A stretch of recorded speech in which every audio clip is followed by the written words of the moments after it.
14 વર્ષની 15 વર્ષની દીકરી ખાસ આ વાત સાંભળે, મોટી દીકરી હોય તો વાત સાંભળે.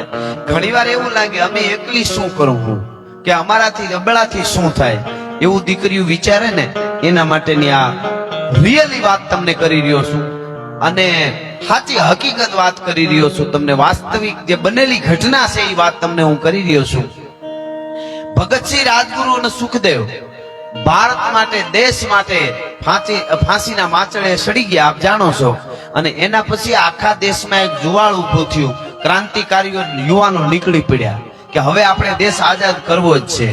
ઈ ખબર બંગાળમાં 2 દીકરીઓ અભ્યાસ કરતી હતી. સાંભળજો, નાની ઉંમર હોય ને તો એમ લાગે ને અમે શું કરી શકીએ, એટલે આ વાત ખાસ કરું છું. અને આવી વાર્તાઓ સાંભળશો જીવનમાં તમને દીકરીઓને આગળ કામ આવશે. તમારું ઘડતર એટલું થઈ જાય કે તાકાત નથી કોઈ તમારી સામે ખોટી રીતે મીટ માંડી શકે. 2 દીકરીઓ, ઉંમર જોજો તમે, આ કોઈ કાલ્પનિક વાત નથી, કહાની નથી કાલ્પનિક, આ હકીકત વાત કરું. 2 દીકરીઓ બંગાળમાં, એ 2 સ્કૂલમાં ભણતી હતી. એને નક્કી કર્યું ભગતસિંહ, રાજગુરુ, સુખદેવ ફાંસીને માચડે ચડી અને દેશના યુવાનોને ઉભા કરવા માટે થઈને જો પોતાનો જીવ દઈ દેતા હોય તો દીકરીઓ માટે આપણે ફાંસીને માચડે ચડી જવું છે. તો આખા ભારતમાં આપણા જેવડી 15-20 વર્ષની 25 વર્ષની દીકરીઓ તૈયાર થઈ જાય મરવા માટે, આપણે કંઈક કરવું છે. 2 દીકરીઓએ નક્કી કર્યું અને ઘેરેથી સુપી રીતે પૈસા લઈ ગઈ.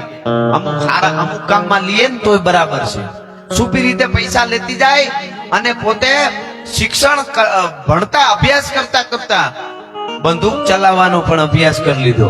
2 બંદૂકો લીધી અને સુપી રીતે, સાંભળજો, 2 દીકરીઓ, નામ આપું તમને. એક દીકરીની ઉંમર 14 વર્ષની, એનું નામ હતું સુનીતિ ચૌધરી, અને એક દીકરીની ઉંમર 15 વર્ષની, એનું નામ શાંતિ ઘોષ. આ 2 દીકરીઓએ વિચાર કર્યો કે નાના હાનાને નહીં પણ ભારતનું લોહી પીવા વાળો જે મેન છે ને, ડીએમ, બંગાળને હેરાન કરતો હતો.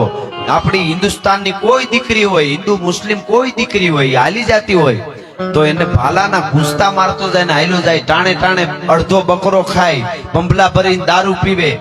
અને ડિસ્ટ્રિક્ટ મેજિસ્ટ્રેટ હતો અંગ્રેજ, અને એવો ફાટી ધુવાડે ગયો, બસ હેરાન કરવા સિવાય કાંઈ નહીં. સ્ટીવન નામ હતું એનું, જોબ સ્ટીવન. ફાટીને ધોવાડે. 2 દીકરીઓ નક્કી કર્યું કાન મારી નાખવો. તમે વિચાર કરો, આવડી દીકરીને હટાણે કીધું હોય તો રહોડામ ગરોળી કરી જાય કે મમ્મી ગરોળી. માફ કરજો વધારે થાય તો, આ હકીકત છે. પાછી એની માં આવીને કે અરે બહુ મોટી મગરની અણહાર આવે છે. લે, પણ છે તો ગરોળી ને, ભલે મગ. કહેવાનો અર્થ મારો ઈ છે, એની વાત નથી. અને ઈ પછી આ ગરોળી થી પીવે પછી માઇક ઉપર આવીને બેનું કહે તો આપણે શું સમજવાનું? માઇક ઉપર આવીને ભાષણ કરે પાછું, હમ ભારત કા ઉદ્ધાર કરને વાલા પેદા કરેંગે. ઘરનો ઉદ્ધાર કરે તો ભારતનો ઉદ્ધાર છે, એમ નો થાય ઉદ્ધાર. મનહર મુખે માનુની અને ગુણિયલ હોય ગંભીર, એની કુખે નર નીપજે હોતો વંકડ મૂછાવી. એટલે હું આ વાત કરી રહ્યો છું. 14 અને 15 વર્ષની દીકરીઓ, સુનીતિ ચૌધરી, શાંતિ ઘોષ, એને એટલું બધી બંદૂકો ચલાવવાની પ્રેક્ટિસ કરી લીધી, 2 રિવોલ્વરો લીધી સુપી રીતે. અને પછી પોતાની સ્કૂલનો એક ડુપ્લિકેટ એક પત્ર બનાવ્યો.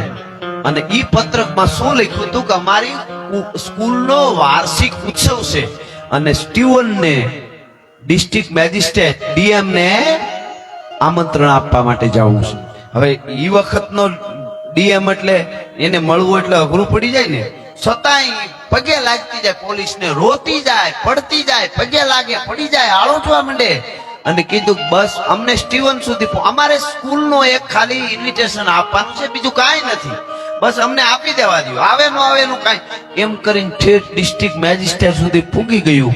સ્ટીવનના હાથમાં પત્ર દીધો, એમાં લખ્યું હતું બધું, અમારી આ સ્કૂલના આ એટલો આવો સાંસ્કૃતિક કાર્યક્રમો છે ને એમાં તમારે હાજરી આપવાની છે, વાર્ષિક ઉત્સવ છે, એ બધું. હવે સ્ટીવન એવો અંગ્રેજ હતો, નરાધમ, પત્રની સામું આમ જોતો જાય, પત્ર વાંચતો જાય, દીકરીઓ સામું જોતો જાય. દીકરીઓને ખબર હતી વાંચવાનું પૂરું થાય એટલે અમારી બેની ઇજ્જત સલામત નહીં રહે, એ દીકરીઓને ખબર હતી.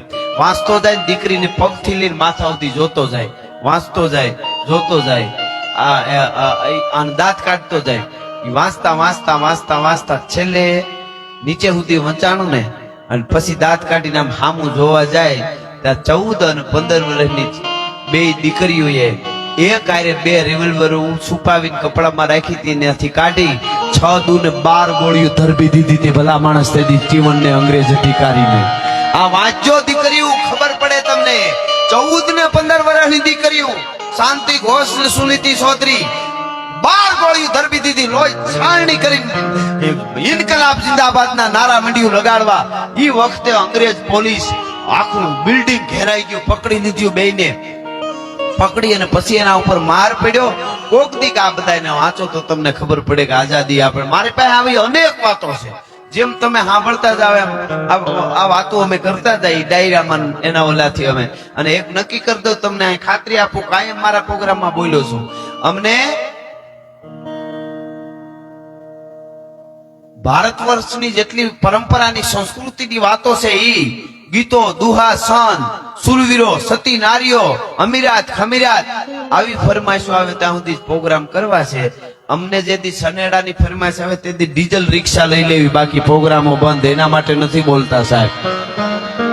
એવો વખત આવશે તો સ્ટેજ થી નીચે ઉતરવાની તૈયારી રાખશું, પણ અમારા સ્તરમાં કોઈ દી બોલવામાં નીચે નહીં ઉતરી. બોલવાની બહુ કિંમત છે, શબ્દની બહુ કિંમત છે, શબ્દની જે તાકાત છે એ અદ્ભુત છે. એટલે હું વાત તમને કરતો, હવે સાંભળજો. આ 14 અને 15 વર્ષની બે દીકરીઓને અંગ્રેજ પોલીસે પકડી, પછી જે એને માર માર્યો. કોક દી વાંચો તો તમને ખબર પડે. ઘો હોય ને, ઘો નદીને કાંઠે ભોણમાં તમે જોઈ છે આપણે, ઘોયરો કહીએ એમ ઘો હોય. એ ઘોના ચામડામાંથી બનાવેલો કોયડો આવે. ઈ કોયડો કેવો હોય ખબર?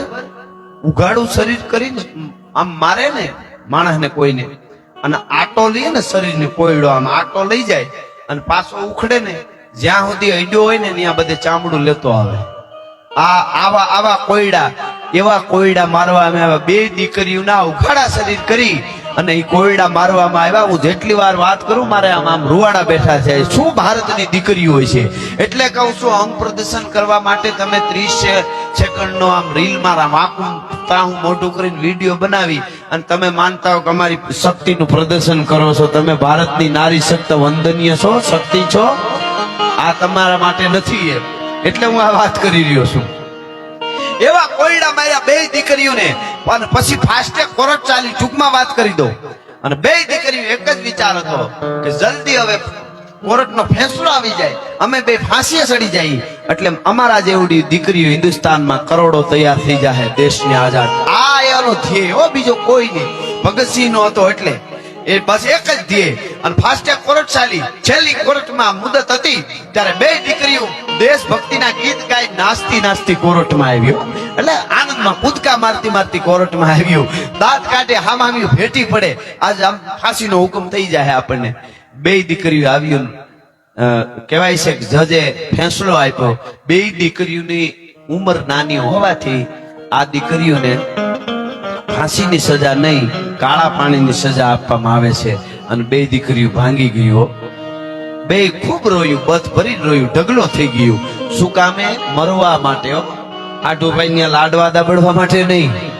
કલ્પના તો કરો તમે. ભાંગી પડ્યું. હવે મારે કેવું છે, ઈ બે દીકરીઓને હાથ વર્ષ જેલમાં ગયું. પછી બીજા વિશ્વયુદ્ધ વખતે જેલું ધોવાણી એટલે પાછી છૂટી. પણ બે દીકરીઓ એ 7 વર્ષ જેલ કાળા પાણીની ભોગવી. પાછું છૂટ્યું ને 7 વર્ષ પછી પાછો અભ્યાસ શરૂ કર્યો ભણવાનો. ઘણી વખત વિદ્યાર્થીઓને એકવાર નપાસ થાય તે માલે મિલી જાય. હું એના માટે આ વાર્તા હું કહું છું. 7 વર્ષ જેલ ભોગવી અને ઈ 15 વર્ષની 14 વર્ષની હતી, 22 23 વર્ષની થયું ત્યાં સુધી જેલમાં પાછું આવીને અભ્યાસ પૂરો કર્યો. એમાં એક દીકરી ડોક્ટર બની, સુનીતિ ચૌધરી, અને શાંતિ ઘોષ બંગાળની MLA બની. કોક દી વાંચી લેજો, કહાની ખબર પડે. આ ભારત વર્ષની દીકરીઓ હોય. આવી અનેક વાતો છે, અનેક પ્રેરણાદાયી વાતો છે.